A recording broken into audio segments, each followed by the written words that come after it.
everybody out there. That is not a filter on my camera. Chris fell asleep, took a little nap out in the sun yesterday, and got a little red. That's not a filter.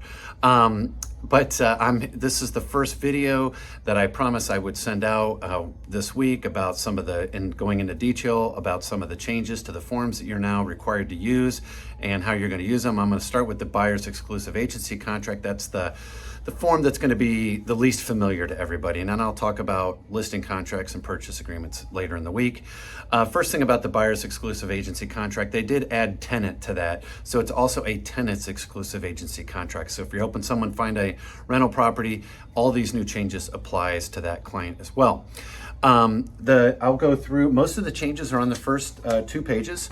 I'll just do like I always do and kind of highlight them and tell you what I'm going to, so that you know what I'm going to talk about. What we're talking about, this top line here, very similar to our listing agreement. Just basically the blank line above right there is how long the term of your contract is. So whatever, 3 months, 1 day, doesn't really matter.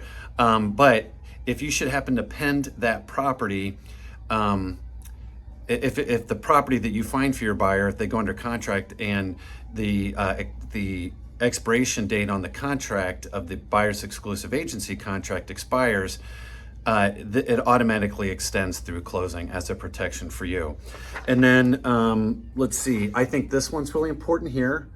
So that just states that your buyers confirm that they have not signed a BEAC with any other buyer's agents. And I think it's really important that we ask that because it is clear right there in that section, and they need to know that if they've signed multiple contracts with multiple buyer's agents, when they close on a home, regardless of who showed it to them, they could be liable for paying multiple commissions for the same property.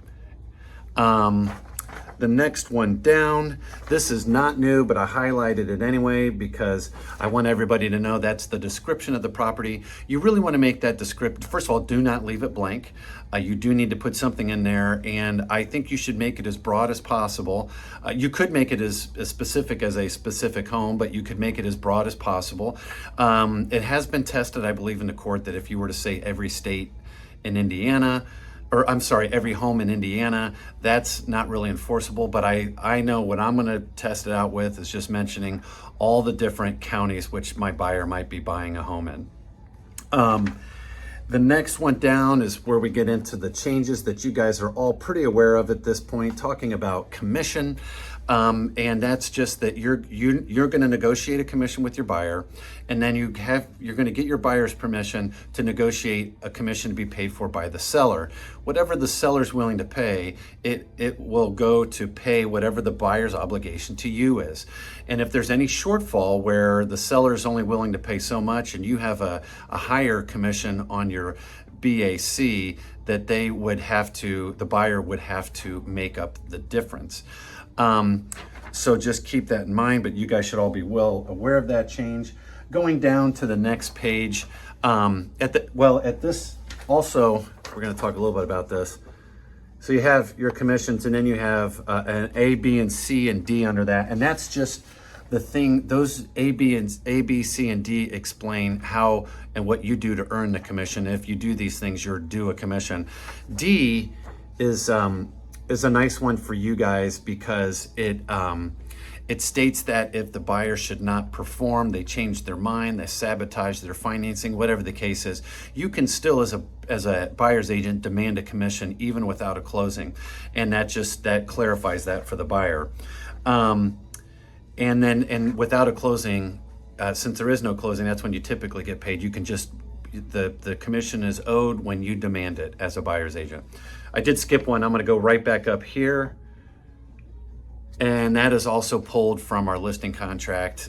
Just states that after the buyer's exclusive agency contract expires, and if you've shown them property and they're not going to sign an extension, if they go out and make a purchase on any property that you showed them for within the time frame that you put on that blank line, could be 30 days, 90, I always try for 180, then they would owe you a commission unless they sign a new buyer's exclusive agency contract with another agent.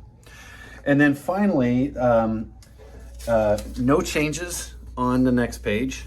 And then on the last page, there's one change, and it's just where you have to explain limited agency to your buyers and get their permission if they will allow it.